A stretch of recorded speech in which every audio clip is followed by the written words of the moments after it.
అందరికీ నమస్తే. నేను మీ సంపూర్ణేష్ బాబు. అందరికీ మే డే కార్మిక దినోత్సవ శుభాకాంక్షలు. తాజ్మహల్ నిర్మాణంలో రాళ్ళెత్తిన కూలి కార్మికుడు. ప్రభు ఎక్కిన పల్లకిని మోసేది కూడా కార్మికుడు. ఆధునిక ప్రపంచ నిర్మాణంలో అలుపెరగని పోరాట యోధుడు కార్మికుడు.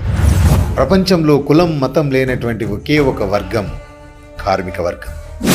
మేడే ఎంతోమంది కార్మిక సోదరుల రక్త తర్పణాలచే ఆవిర్భవించింది ఈరోజు. గుడ్డు చాకిరీ చేస్తూ కడుపు నింపుకునే కార్మికులు కన్నెర్ర చేస్తే పుట్టింది ఈరోజు.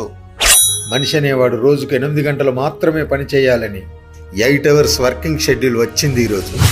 బ్రిటన్లో 1780లో పుట్టిన ఈ విప్లవం ప్రపంచమంతా వ్యాపించి ఎంతోమంది కార్మికుల జీవితాలను మార్చింది. చెప్పండి మీ పిల్లలకు, మేడే అంటే ఆల్ డే కాదు, మన డే అని. కష్టాన్ని నమ్ముకొని చెమటోడ్చే ప్రతి ఒక్కడి డే అని చెప్పండి. జై కార్మిక, జై జై కార్మిక. కార్మికుల ఐక్యత వర్ధిల్లాలి. జై హింద్.